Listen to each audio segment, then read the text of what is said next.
আমার ভাইরা, হযরত ইব্রাহিম আলাইহিস সালামের কথা আল্লাহ পাক কোরআনে কারিমে বলছেন সবর কারে কয়, দেখো শেখো সবর কারে কয়।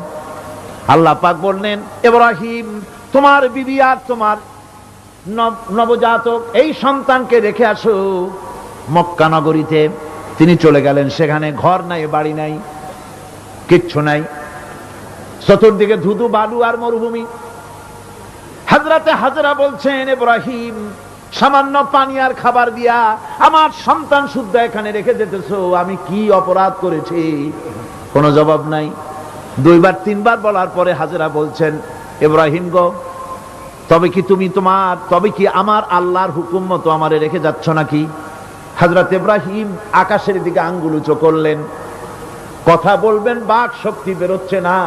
80 বছর বয়সের সময় একটা বাচ্চা আল্লাহ তারে দিচ্ছেন, আর এমন বাচ্চা পয়গম্বরের ছেলে, কি সুন্দর চেহারা, মরুভূমির উপরে ফালাই দিয়ে রওনা হয়ে যাচ্ছেন, মুখ দিয়া কথা সরছে না, আকাশের দিকে দেখালেন। হযরত হাজরা বুঝতে পারলেন। হযরত হাজরা বলেন, ইব্রাহিম কোনো চিন্তা নাই, নিশ্চিন্ত মনে বাড়ি ফিরে যাও। আমি আমার আল্লাহর উপরে এতটা ভরসা করি, আল্লাহর হুকুমে যদি আমার এখানে রেখে যেয়ে থাকো, ওই আল্লাহ পাক আমাকে আর আমার কলিজার টুকরা ইসমাইলকে পানিতে আর খাবারে মারবেন না, অবশ্যই তিনি ব্যবস্থা করবেন। ব্যবস্থা হয়ে গেল। হযরত ইসমাইল বড় হয়ে গেলেন। আল্লাহ পাক অর্ডার করলেন, জবাহ করো ছেলেকে।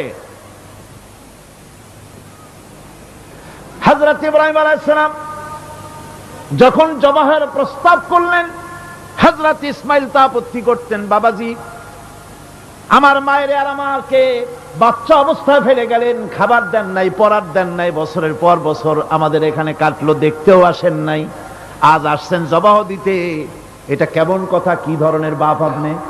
এরকম বলছে নাকি? এরকম বলছে? হযরত ইব্রাহিম আলাইহিস সালাম প্রস্তাবটা কিভাবে পারলেন?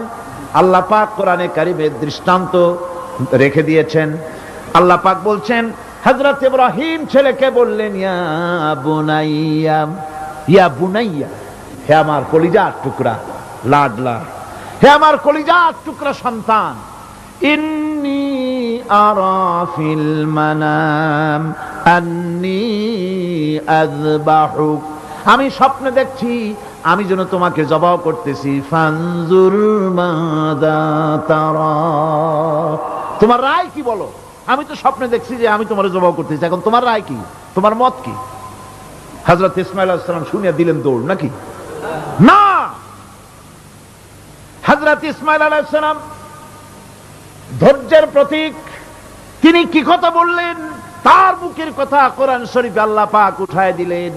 হযরত ইসমাঈল বললেন, ইয়া আবাতি ফাআল মা তু'মারু সাতাজিদুনি ইনশাআল্লাহু মিনাস সাবিরিন, হে আমার পিতা, আপনি যে ব্যাপারে আদিষ্ট হয়েছেন আপনি তা পালন করুন, অবশ্যই আমাকে ধৈর্যধারীদের মধ্যে পাওয়া যাবেন। সুবহানাল্লাহ।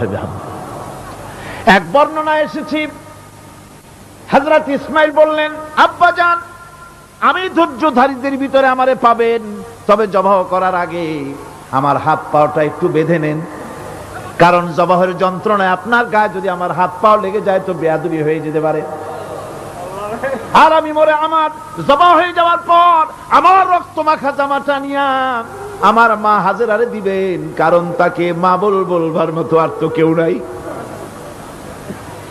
হযরত ইব্রাহিম তাকে বাঁধবার জন্য প্রস্তুতি নিলেন।